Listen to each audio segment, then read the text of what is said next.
Hey everybody. The Gentle Hours. It is that time again. Welcome back to Current Mood. Sorry that I was late.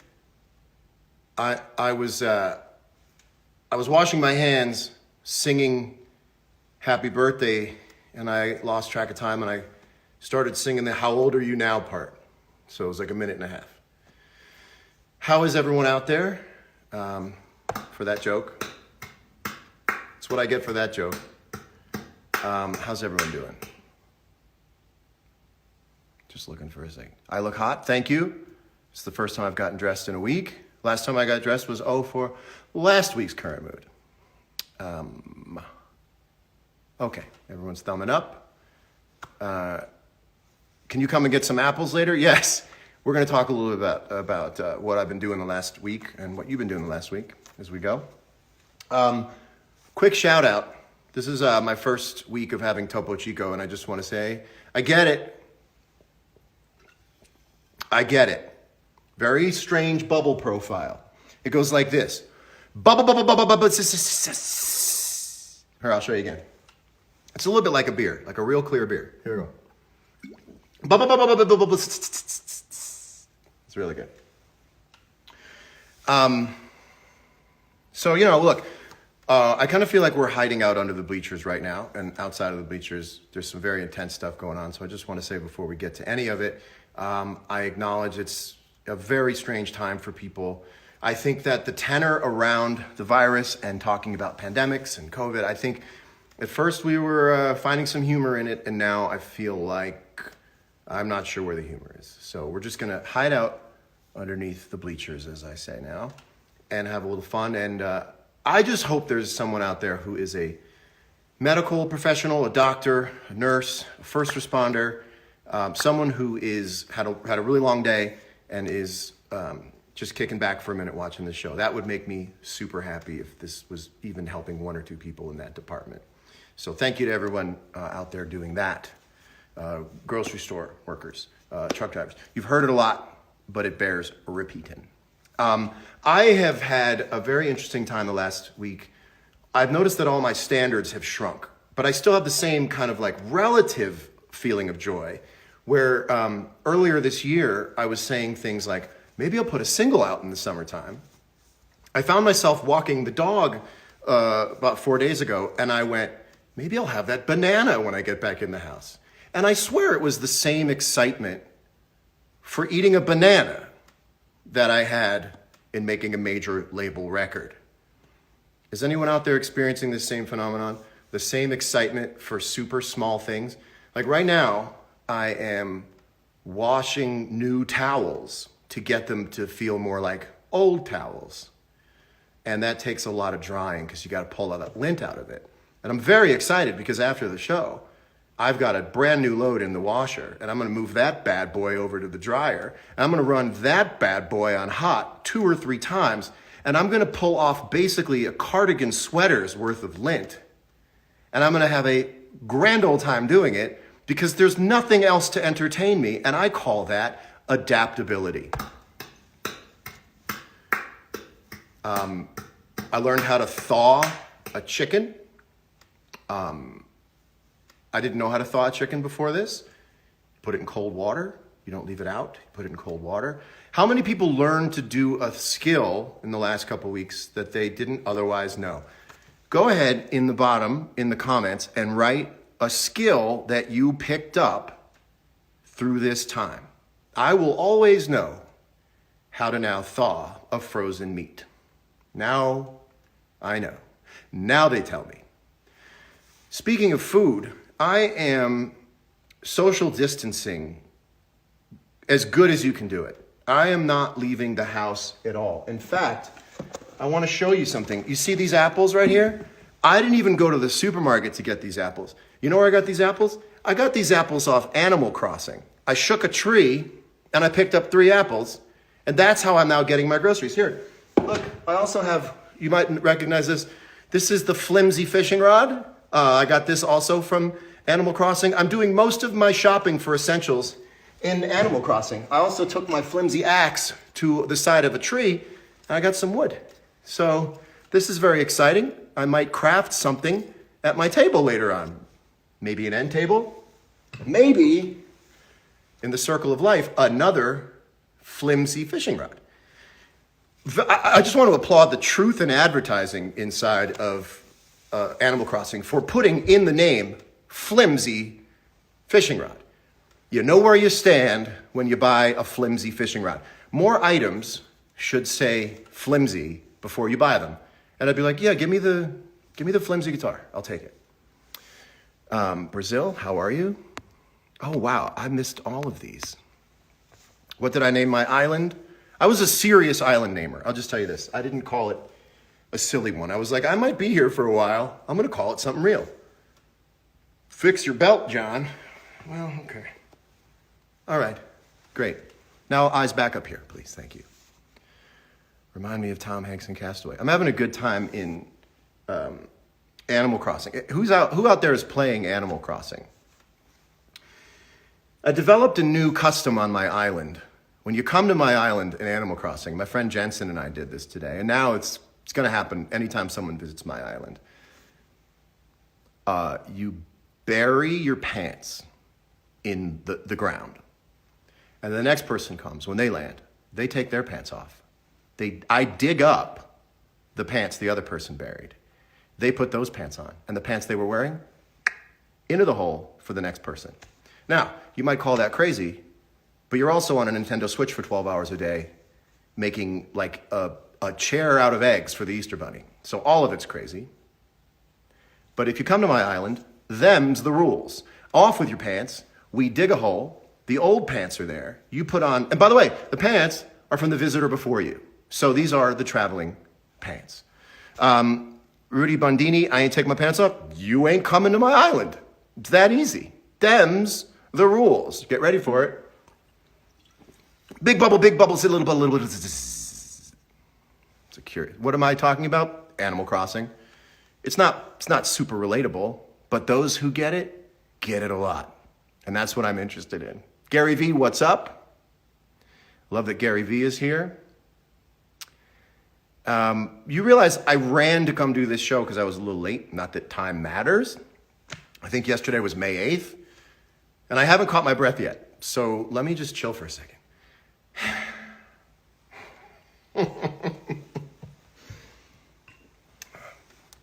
By the way, it's an in real life flimsy fishing rod. It's pretty good. Pretty good so far.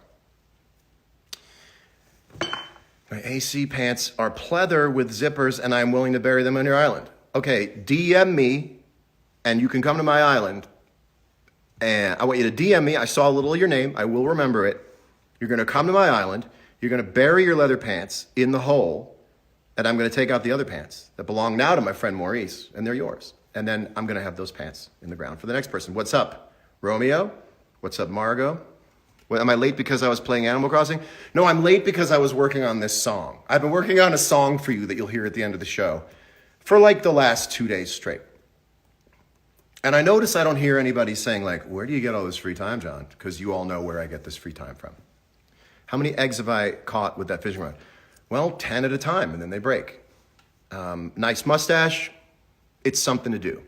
I want to look in the mirror and not see me right now. Is that fair? I feel like this is such an outlying time that when I look in the mirror, I want to get comfort from seeing a guy who looks as weird as the times are. And I feel comfortable with that. And then, when it's over, I will take it off. And the theory goes that as soon as I take it off, I will somehow neurologically connect it to March 4th. We'll see. I don't know.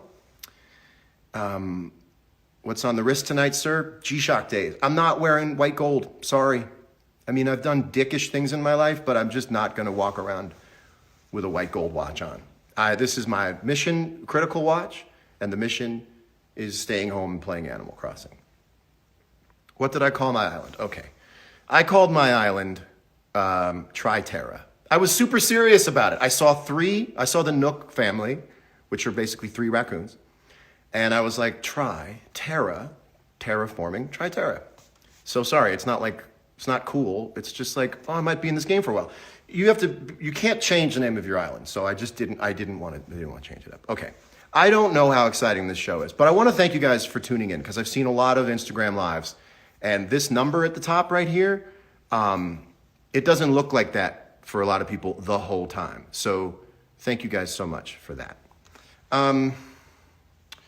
What else is going on? I'm also running fruits back and forth on Animal Crossing. I'm making my living importing and exporting fruit in a video game. I used to be a Grammy Award-winning musician before all this, and now I run fruit back and forth between islands for change. But I'll tell you what, you get 500 bells for a peach in my land. So when I'm coming to your island, I want to tell you something. I'm taking your trees. I just want you to know, if you see me get off the plane, I'm taking your produce. This one's a little controversial because I don't want to take food out of anybody's mouth. Oh, and I don't have the not now anymore anyway. Well, remember this one? Remember that? Remember that one? Oh, this one I wanted to say, not now. Jeez. Not now. Jeez. I'm feeling a little bit of the not now for the Instagram models. And I don't want to stop anyone's livelihood, because if you can work from home, that's great. But Instagram models kind of rely on exotic backgrounds. And I've been seeing some of you Instagram models, I know you all watch my show. Some of you Instagram models are now in your underwear in the woods next to your house. It ain't Bali. It's the woods next to your house. I see a rusted bike next to you. You're in your backyard. No joke, I saw an Instagram model this morning with no clothes on, posing on top of a hotel safe in a closet of a hotel room. Now, I know that challenging times, desperate times call for desperate housewives, as they say. Guilty, says Rudy Boudini. And I just want to say that right now, the only model on Instagram I want to see is this one. Oh, I've been sitting on that joke for 3 weeks, and I was waiting for a slow news week to do that. That's the Instagram model I want to see. But good for him for keeping it going. It's just a little bit like, not now. Jeez. It's all about the G's. Listen. Not now. Jeez. Also, I want to give a shout out to people who preface small complaints by saying, I know there are bigger things going on in the world right now. I don't know if that's licensed to still complain about the small thing you want to just by disclaiming that there are bigger things in the world right now. For instance, let me try this sentence out. I know there are bigger things going on in the world right now, but on my way here, I reached my hand to the garage door and my fingernail bent backwards and it hurt horribly, like really, really bad. So if you guys can just pray for me. I know there are bigger things going on in the world. I know, if you know there's bigger things going on in the world. Not now. Does anybody, oh man. This show is a little all over the place, right? Like everybody's a little bit losing it. A little losing it. I don't know. Or, by the way, just don't say there are bigger things going on in the world. I don't know. I don't even fully 100% believe this, but I did notice there, and it's not about any one person, because I just remembered in the middle of this, there is one person who said that very famously, but it's, I know there are bigger things going on. Here's what you should say. I know there are bigger things going on in the world right now. That's how I do it. I really did bend my finger backwards. It does hurt. Yeah, it hurts. But I'll get through it. I see the light at the end of the tunnel. It's getting better. When you belled your elbow, does it hurt a little bit because of your stiff jacket? This is actually not a stiff jacket. This is very soft. This is the grungiest I get, and I like it. In the Steve Miller Band smash hit Joker, do you think he was referring to Animal Crossing? Of course he was referencing Animal Crossing. Bob Saget, what's up? The only positive thing about this whole COVID thing is everyone can relate to everything. That's true. When this is all over, you're going to go to a job interview, and your potential employer is going to click his pen and he's going to say, any special skills? And you're going to look right at him. You're going to go, I'm here. That's my special skill. I passed the test. I socially distanced. I stayed inside my house. I self-isolated. I lived indoors for the same period of time you lived indoors, and I'm here. So, and he'd go like, you have the job. That's true. You are sitting here. And I'm picking up new skill sets all the time. Now I know how to fashion my own flimsy fishing rod, and I know how to thaw a chicken. I had no idea what that was going to play when I hit it. BJ, what's up? Pictures to text. What's up, Bob Saget, who's here? Let's see. What is going on here? Anybody? Somebody. Any, if you want to go live, hit me up. We'll go live. Did I blow dry my hair or with a towel? I air dried it, Andy. Air dried it. Andy, do you want to go live? Are you around? Do you want to request and we can talk? Do you want to shoot the shiz? Andy Cohen? Shall we? Shall we? Or would you say, Not now. Jeez. Sir Video, I love your stuff. BR kicks John Mayer. I'm not anymore. I'm not jawing it up. I wear a sweatsuit every day and a plastic watch, and I'm enjoying it. I'm enjoying the death of that particular ego for now. Wonder if Andy wants... Andy, do you want to go in? Andy, come on. Andy, come on. He stared COVID-19 in the face, and it backed down. He broke COVID-19's stare. He's Andy Cohen. Andy Cohen, how are you, my friend? How you doing, buddy? Good. God, I was just watching Game of Thrones a little bit. God, by the way, my show is on Bravo tomorrow, right? I mean, at this moment. Watch What Happens Live on tape.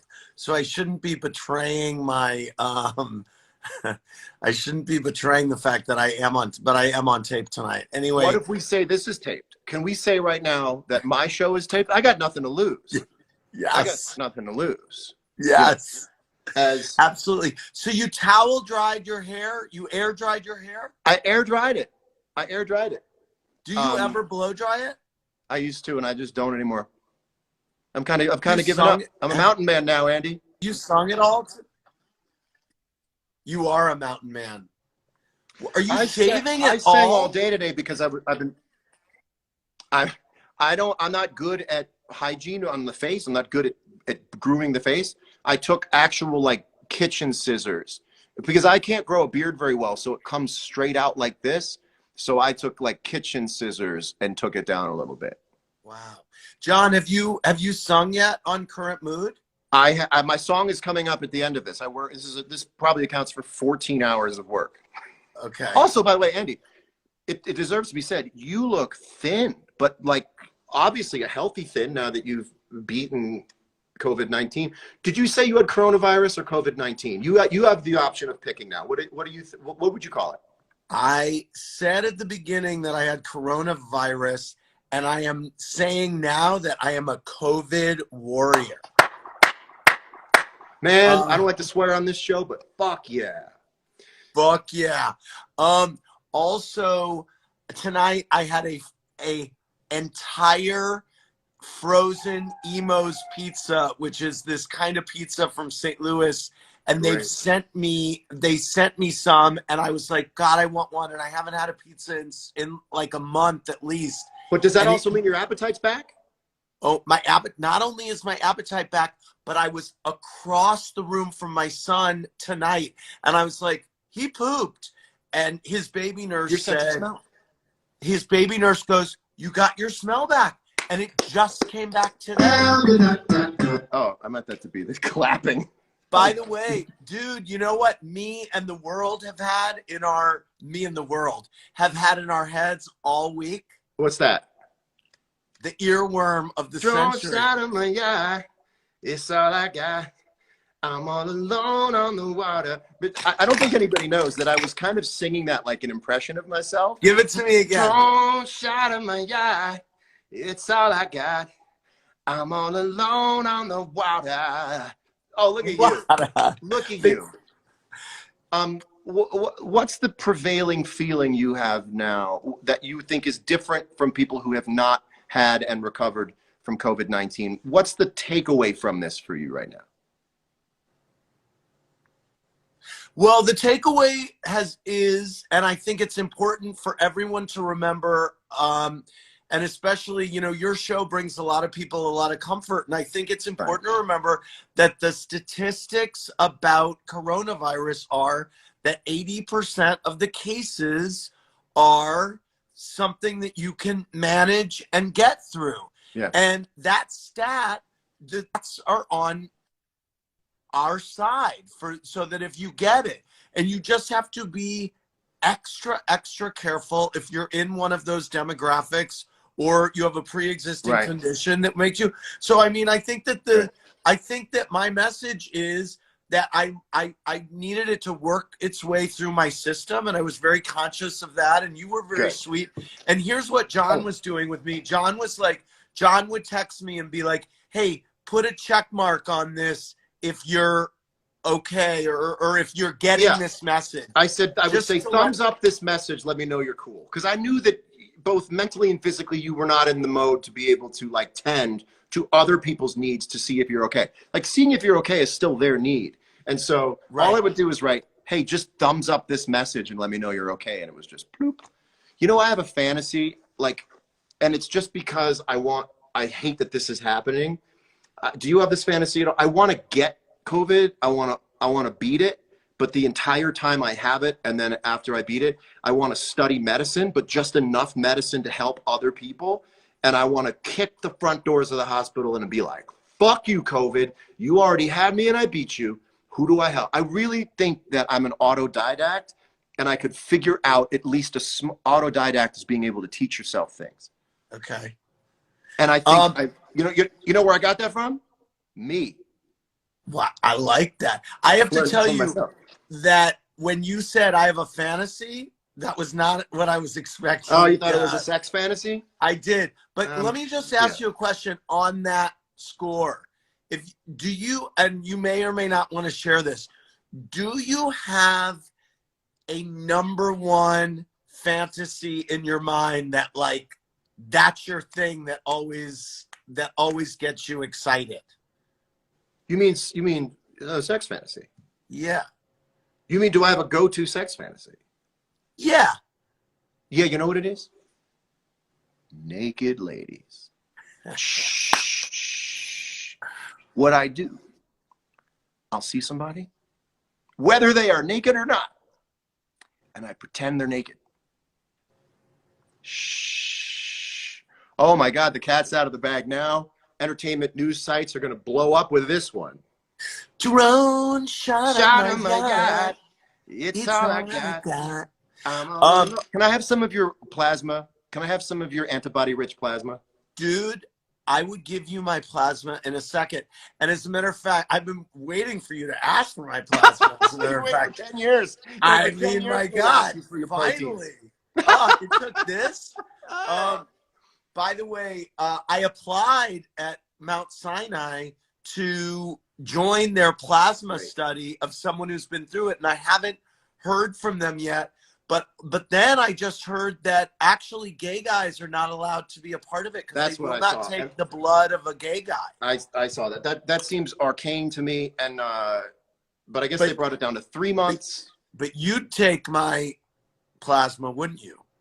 That's a very interesting way to find out you're gay. If you give someone your blood and they go, you have to wait 3 months. Right. You'd be like, oh, so you know. You're right. You're right. I didn't know they had a blood test for being a homosexual, but I think inside of this is some staggering medical news that if you give blood and they say, I'm sorry, you've got to wait 3 months, then you've tested positive for homosexuality? Like, by the way, how do you identify on a medical form whether you're gay or not? I know, honestly. It's really weird. And I'm like internet bisexual. Can I give blood if I'm internet only gay? If I'm internet gay, can I still give blood or just donate to a crowd fund? If there was a blood test for being a homosexual. Hey, what are you drinking? God, that looks good. I'm drinking Topo Chico, which everyone has talked about. It's been a little bit of a trend. And I thought, well, I'm going to stay away from that. And then I tried my first Topo Chico. And you know why they're so good? It's bubbled exactly like beer. Wow. The whole kind of You do not crescendo. drink. You don't drink alcohol. I'm done with the alcohol. I'm done. I completed. I beat it. I beat the game. And where are you at during your quarantine with like smoking dope or eating I'm edibles? not really doing it. I'll eat like a super light one to go to bed. But I feel like because the world is because normal's not normal, high is now relatively not high. So you get high because you want to leave the normalcy of life. But if life itself is already like being high, well, I don't want to go where this shit's going to take me because maybe it would make everything normal. Right. Wow. Dude, I'm going to leave you because I feel like you have a show to do and I feel like I kind of crushed. You're a real producer. You time it out. You can feel it. Yeah. I love you. You were so good on Watch What Happens Live. Thank you for having me on. It was a blast. And and the moment where you realized where we kind of both realized that that Howard Stern forgot his comma in that story. If you guys haven't seen the clip, it's online. Rita Wilson, another. Oh my God, another COVID warrior. Rita Wilson, another. I love that as time goes on, we'll be more surrounded by COVID winners. I agree. I'm going to get off. I think Rita should request you. I think that would be interesting. Love you, John. Love you too. Hang in there. Everybody. Andy Cohen. So glad you're healthy. See you, man. Andy Cohen. Always one to get his pound of flesh in the gossip department. Well, loved you too on Watch What Happens Live. We talk every single day. Our relationship is real deal. We talk every day on Marco Polo. I would say 4 times a day on Marco Polo. You're a COVID winner. We got to come up with a name for those who beat it, who come out on the other side. Hey, so I want to play you a song.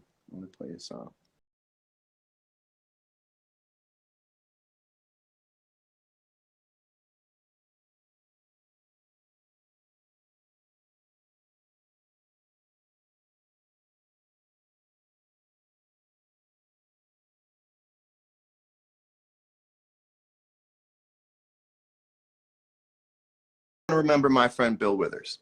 And if you don't know who Bill Withers was, and I think there's probably people who are 25 years old, 20 years old. You could probably be 30 and not know.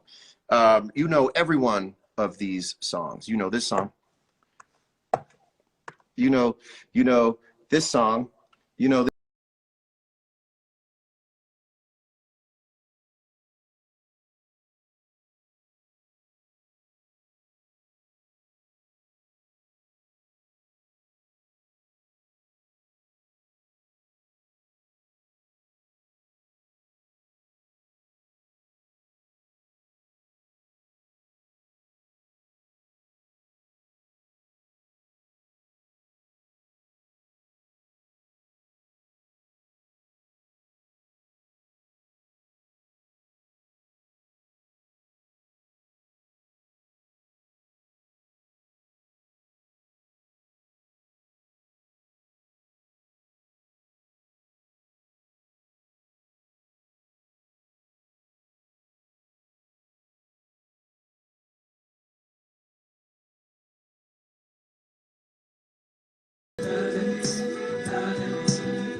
I can't even stop it. I have to fade it out.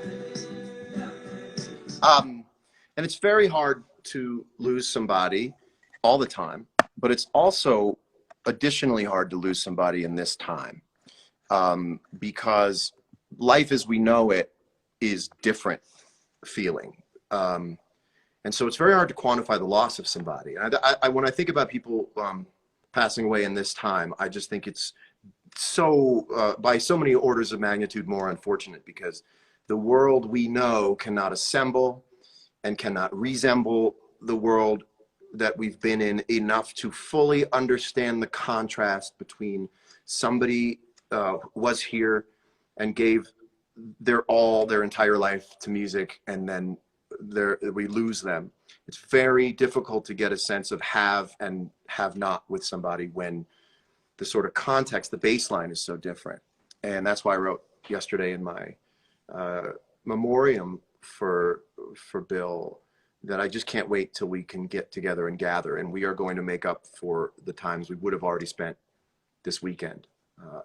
Best believe if there were people going outside of the house this weekend, you would have been listening to Bill Withers every night you went out, and all afternoon at the pool or outside.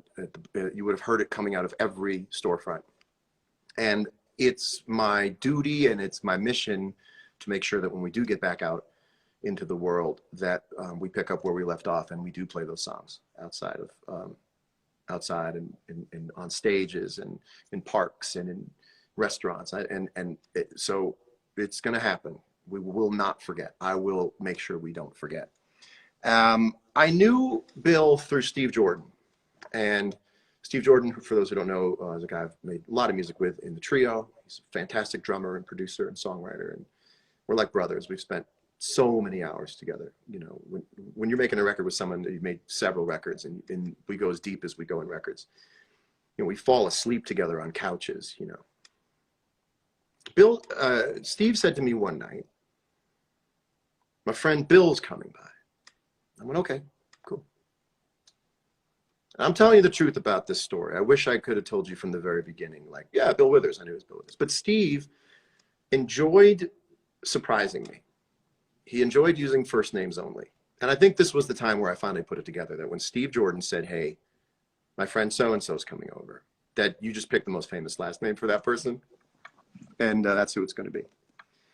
But I didn't know it was Bill Withers when he came in the studio. And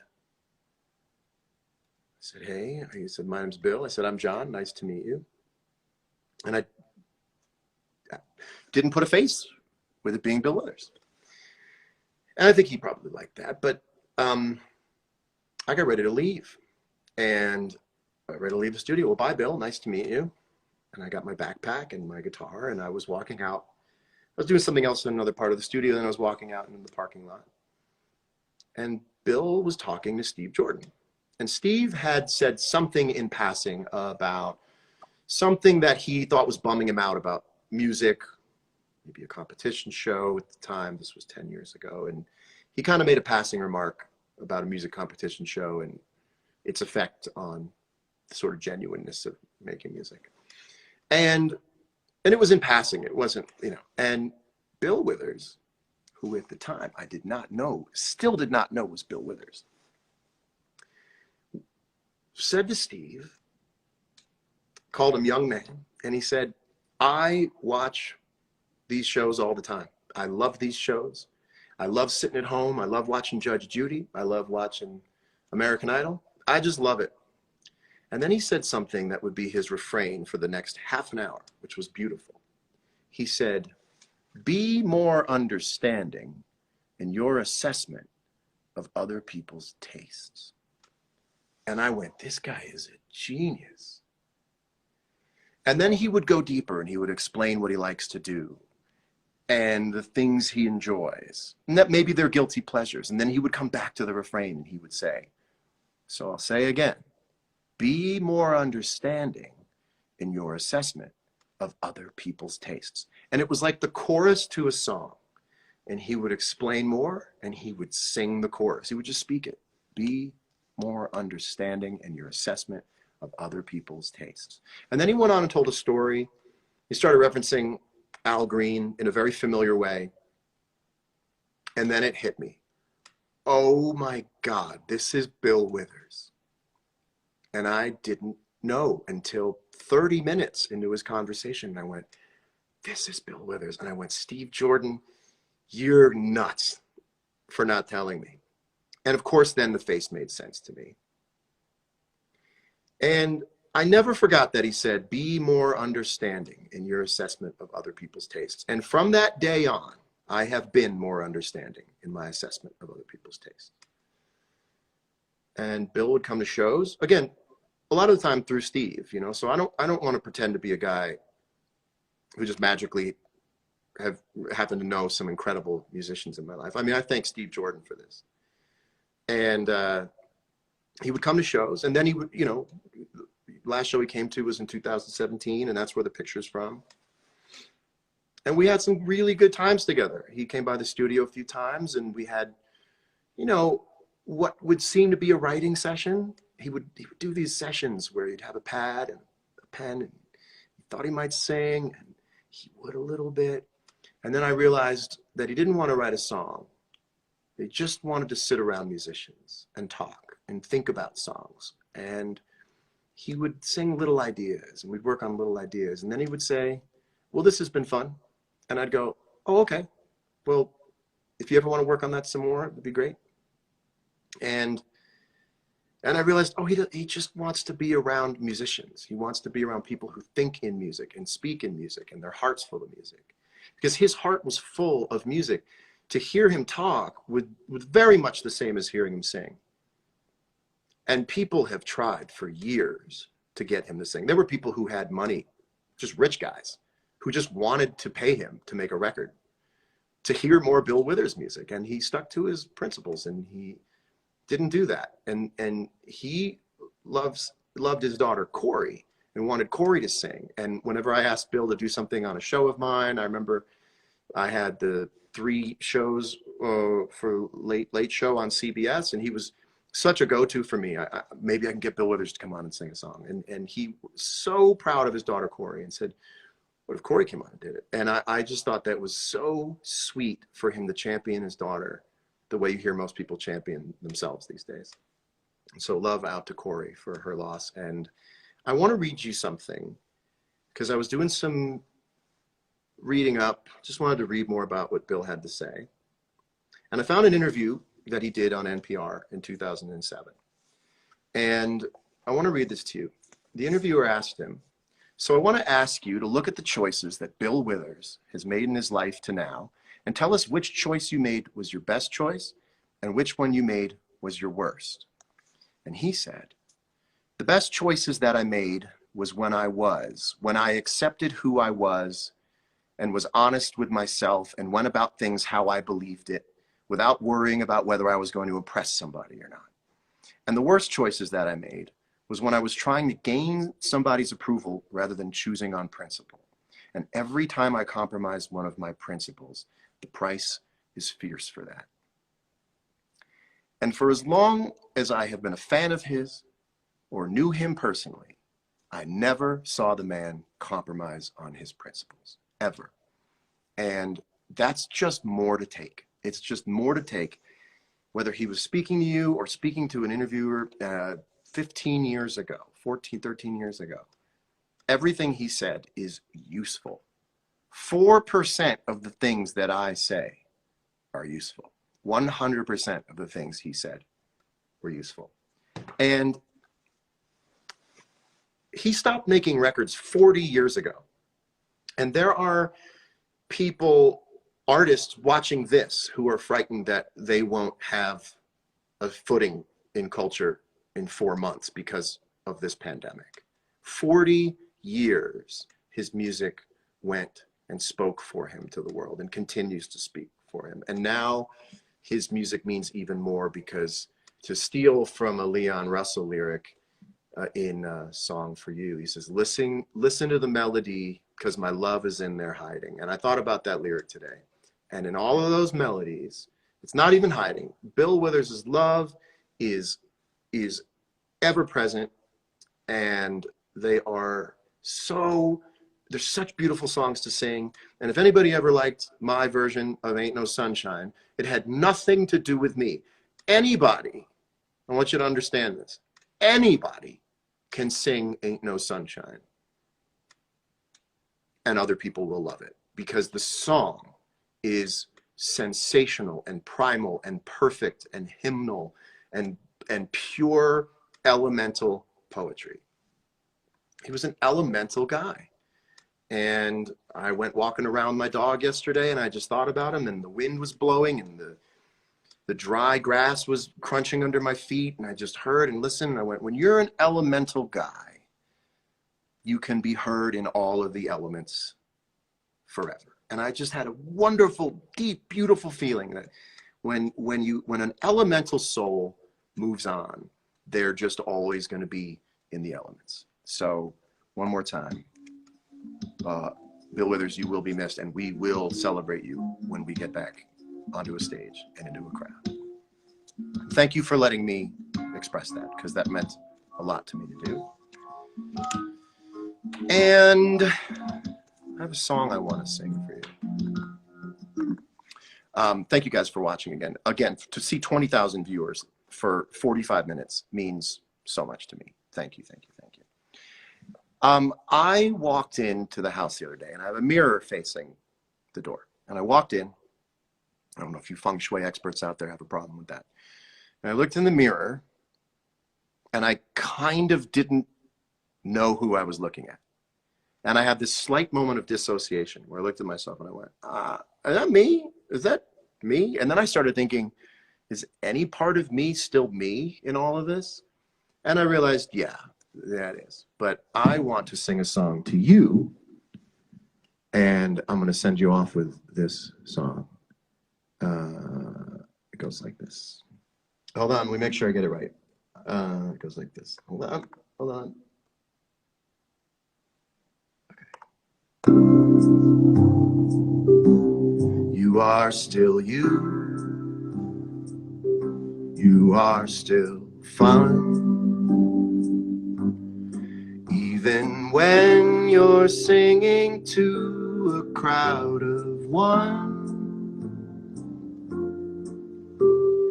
Though the present situation can be scary, you're the him or her you were in January, and all your friends will help to see you through.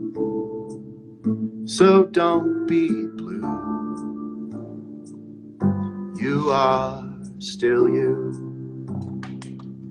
You are still you. You still got style. Even if you don't put pants on for a while. I know it all can seem to be a bit confusing. All the days and weeks and months you may be losing, running out of clever things to do. It still holds true. You are still you.